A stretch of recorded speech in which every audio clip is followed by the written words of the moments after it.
Hello fellow makers, welcome back to 3D Printed Soup. We've done 3D printed action figures, but actually getting a 3D printed action figure to stand up properly on your shelf is a freaking nightmare. That's why most action figures, at least the expensive ones, come with these. These are action figure stands and supports. They plug into the back of them or the bottom of them and just mean that they can be posed all kinds of interesting ways. This particular one came with an amazing Yamaguchi Deadpool figure. And yeah, they are really cool, but they're quite expensive. And I thought, you know what? It's plastic, it's got a few joints, surely we can 3D print this. And I was right. There's some fantastic files on the internet, and I've downloaded 2 or 3 of them to give a try and see if we can make some really good supporting action figure stands for your Black Series figure, your Yamaguchi figure, or just any action figures or any kind of toys that you want to basically stand up on your shelf and put into displays. So, links in the description below as always. Check out these wonderful designs, they're really good this week. Before we do a print however, don't forget to like and subscribe. Thank you to everyone who's subscribed this month, we've got loads more subscribers. So come on, drag your cursor down as usual, hover over the subscribe button and give that a click. It's all good fun and it all helps me grow my channel. So, let's print ourselves some really cool 3D printed action figure stands and supports. Let's give this a try.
Well, yeah, I think we'll all agree they turned out very well.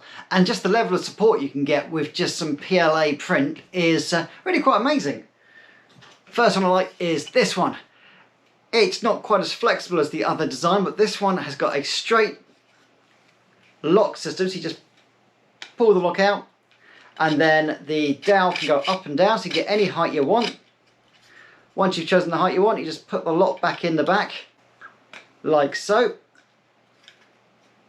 And that holds it in place, it doesn't move up and down. And then you can just use the pincers to grab hold of the figure. In this case, I've got a snow trooper here from the Empire Strikes Back. And this just goes round his midsection. Locks on. Take out the lock. Push it down till his feet are flat on the floor. And there you go. You've got a really, really secure way to stand up on your shelf. And because it's white and he's white, it doesn't really show up particularly. But yeah, some really, really clever engineering here. It did come with some pins that you can put in there if you want to, but I thought, no, I'd put a couple of bolts in there because it just toughens it up a bit. And yeah, lovely, lovely piece of engineering there. Check out the link in the description below. If you print it, make sure you upload a photo and give him a review, because he's worked hard on these and these look really, really cool. Now, next one is this crane one. I like this one a lot. It's got a lot of articulation. It can be moved. You can tilt it so it's between the horizontal and the vertical. It's got nice tight grabby claws there as well. And you can adjust the height and you can adjust the angle. But by popping that off, you can either have it up high and hold something flying, or you can have it down low, or you can have it in the middle. And he uses this really cool sort of hexagon designs here, so you can sort of do different angles. But yeah, for this one, let's unpop that and put it so it's sort of standing. Open the claw, and I'm going to use this Todd McFarlane Warhammer 40k Necron figure. And yeah, it just goes on him, clips on, and yeah, he's well and truly supported, and he can stand up there without any danger of him falling over and breaking. Because the last thing you want to do is you buy these lovely action figures, the last thing you want to do is them to fall over, chip or break. And yeah, the tensile strength of this is quite heavy. I mean, this is a heavy figure, and that's holding up without issue at all. So yeah, answer that question, yeah, you can really, really easily print a very, very high quality figure stand, basically to support your figures and your toys. And they've got some very, very clever designs out there, all sort of using clips or pegs, or in this case a combination of pegs and clips. So much kudos to the guys who actually invented these and did the designs. Very, very happy with those. I'm going to print a few more out and get all my Black Series figures standing up properly without them falling all over the floor and off the top of the shelf, which is deigned to happen when I stomp around the place. Thanks so much for watching 3D Printed Soup. Don't forget to like and subscribe. Stay happy, stay safe, keep printing.